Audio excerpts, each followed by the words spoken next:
guys, Derek here with Tap and Turn Gaming, coming at you today with an EDH deck tech. Today's deck tech is for a subscriber requested deck from Robert Friesen, or Friesen, however it is pronounced. I'm sorry if I say it wrong, but that is what it is. This deck was for Reaper King. He didn't really give us any specific sort of price line or budget or theme, so what I did is I went with a lot of clone effects to really make use of Reaper King very effectively. So we'll take a look at Reaper King. He is a 5-colored artifact creature. He's a 6/6 scarecrow.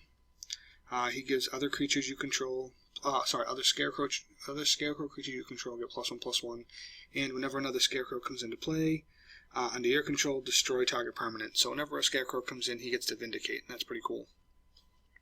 And his mana cost is technically a converted mana cost of 10, but you can cast him for 5 if you do so by paying 1 of each of the 5 mana colors. So he's pretty cool being a 5-color general that's only reliant on 1 or no colors to bring him out. But let's take a look at the deck. Do the land base first. So to make things quick on the land base, I'm going to say that I ran all 10 of the Pain lands, the Pain land cycle, as well as running all 10 of the Shock lands. So I'm just going to go through them real quick. A Darkar Wastes, Battlefield Forge, Blood Crypt, Breeding Pool, Brushland, Cave of Koilos, 5 Forests, Godless Shrine, Hallowed Fountain, 5 Islands, Carplusian Forest, Llanowar Wastes, 4 Mountains, Overgrown Tomb, Sacred Foundry, Shivan Reef, Steam Vents, Stomping Ground, Sulphurous Springs, 4 Swamps, Temple Garden, Underground River, Watery Grave, and Yavimaya Coast.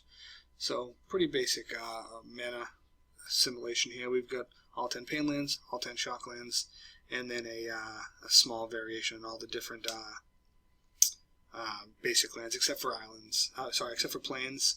I don't run any plains in the deck because the deck doesn't really rely much on white. So let's take a look at the artifacts I run. Conjurer's Closet for the ability to flicker a creature, and when you flicker a scarecrow and it comes back in, you blow something up. Mimic that to make more scarecrows. Minion Reflector to make more scarecrows. Riptide Replicator because this costs 4 and you can pay it for you could play it for 4 and pay X as 0 and you just call scarecrows, and what you do is you tap 4, tap this, and you put a 0/0 scarecrow into play. Now it would die immediately, but it still is actually it wouldn't die as long as scarecrow is out because I'll give it a +1/+1. So you'll have a 1/1 scarecrow coming out, but it's also going to trigger his Vindicate ability. So you can still play it for just 4 and put nothing into the X. Then we have Strionic Resonator to copy Reaper King's ability for 2 mana. So that's pretty fun. Then for enchantments, we run Defense of the Heart so we can tutor out specific scarecrows. Flame Shadow Conjuring to clone your scarecrows. Followed Footsteps to clone your scarecrows. And Mirror Mockery to also clone your scarecrows. You can see where I'm going here. So for sorcery, we run Boundless Realms for the mana ramp. Clone Legion for the clone. Dark Position for a tutor, Demonic Tutor for a tutor, Diabolic Revolution for a tutor, Diabolic Tutor, G-Wave, Hunting Wilds, because this will just let us search out for 2 forests so we can get some of the Shocklands, Ingarrick's Wake for One-Sided Wrath, Increasing Ambitions a tutor. Living Death is nice because people are probably going to Wrath quite a bit and destroy all your scarecrows, and then you Living Death and get them all back. And if you have Reaper King in your graveyard too, you destroy a lot of things, and it's pretty fun. Patriarch's Bidding for a res, Plague Wind for the One-Sided Wrath again, Rider's Path for some ramp, Rider of Replication, because if you cast this on your general, you'll get 1 scarecrow and you'll blow up 1 thing.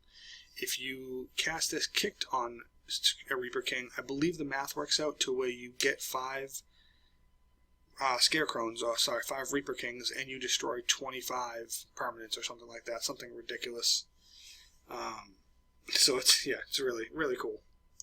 Skyshroud Claim, Spitting Image, Sullen Identity, Temperance Reflection, Tooth and Nail, and Twin Flame. So you can really see we're going with a lot of clone effects to really make use of the fact that Reaper King blows stuff up pretty well when you get some scarecrows out. And that's really where it's going with the deck. For instance, we run Aether Eyes to protect us and Aether Spouts to protect us. Cackling Counterpart for another clone. Court of Calling to be able to instant speed get out that creature you need when you need it. Cyclonic Rift. Faded Infatuation because it's a clone effect, and Supplant Form because it's also a clone effect. That can be used to save one of our creatures. So we can Supplant Form away one of our creatures, a copy of him comes in, so we blow something up, and then we can recast the one in our hand that we just bounced there. So that's not bad at all. And then as far as the actual creatures we run, you'll notice I have actually more clones than actual creatures, or clones than actual scarecrows. But that's just sort of the nature of the path that I took. But let's start it anyways. So we have Chainbreaker, he's a scarecrow. Command Colossus, technically he is a scarecrow. Clever Impersonator, Clone, Dax Duplicate, Deadeye Navigator, because Deadeye Navigator with Reaper King is disgusting, as long as you have one more scarecrow out. And you're just blowing up crazy stuff for 2 mana each. Evil Twin, Grim Puppet, Heap Doll, Lockjaw Snapper, Mercurial Pretender, One-Eyed Scarecrow, Phantasmal Image, Phyrexian Metamorph, Progenitor Mick, Quicksilver Gargantuan, Sakashimi the Imposter, and Sakashima Student, Scarecrow, Scrap Basket, Scuttlemutt, Tatterkite, and Vesuvian Shapeshifter. So, we probably run like 10 or 15-ish actual scarecrows, but maybe it's around 10, but we run tons and tons of clone effects to really use the ability of our general very, very effectively. So some of the little things you can do for fun is you can have Reaper King out. You can clone him with your Sakashimi the Imposter, because she actually keeps her name so she won't destroy herself, or destroy him, rather. It doesn't kick off the legend rule, so you'll be able to then, every time you have a Scarecrow come in, destroy 2 permanents. And that is, that's pretty fun right there. Really, really nice. It's a really devious way to play the game, especially if you get out 5, 6, 7, 8 of your clones that are scarecrows or scarecrows, and then you cast Clone Legion and just start blowing up crazy amounts of permanents. It's really, really pretty fun. Basic little kooky deck. There's not a lot to go over with the mana base, so that went pretty quick. The deck itself went pretty quick because it's really just a ton of clone effects in your general, and because you have access to all 5 colors, you have access to basically every single clone effect you could imagine. And I just took the ones I like the best.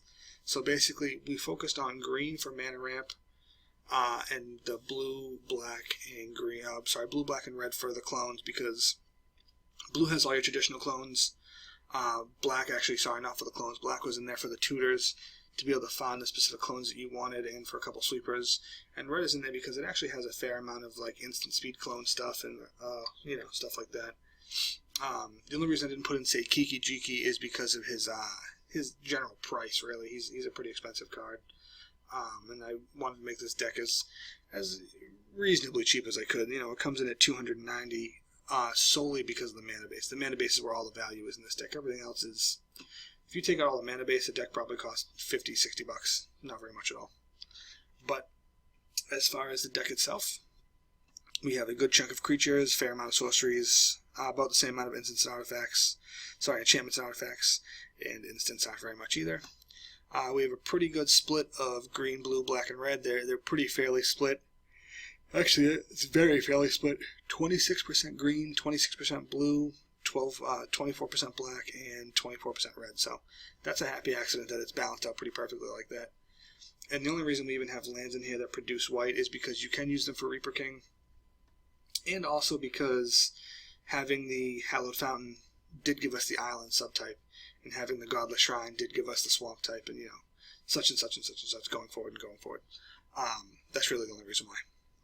And as far as our mana curve, it curves pretty well into 1, 2, and 3, and then skyrockets into 4, and then drops pretty dramatically into 5, 6, 7, 8, and 9, and whatnot.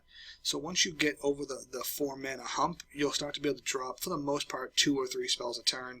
And when you start dropping 2 or 3 Vindicates a turn, essentially from your Reaper King's ability, it's going to be pretty effective pretty quickly, and the creatures you have will be able to go the distance for damage-wise. When you're attacking with 3 or 4, 3 3s, and you're doing 12-ish damage a turn, it's only going to take 3 or 4 turns. It's going to be pretty easy for you. But, that's more or less the deck. Like I said, this was a deck for Robert Friesen. He wanted to see our take on a Reaper King deck. Obviously, this deck has a lot of room for improvement. I didn't include things like Survival of the Fittest, which will let you get a specific clone and or scarecrow and things like that. people could probably play Conspiracy or Xenograph to get that creature type on there and be able to play other creatures. This is just a starting place to give you some ideas, and hopefully it works out well for you. But yeah, that's about it. This is Derek with Tap and Turn Gaming. I hope you like the deck. Like, comment, subscribe. Let me know what you think. What would you add to the deck? I mean, obviously you can see the things that I picked. I went with a clone theme, but someone might actually go like hardcore tribal scarecrows, and that could be pretty cool too. It's just not the particular route that I took. But yeah, that being said, this is Derek with Tap and Turn Gaming. Like, comment, subscribe, and we will catch you later. Thanks a lot.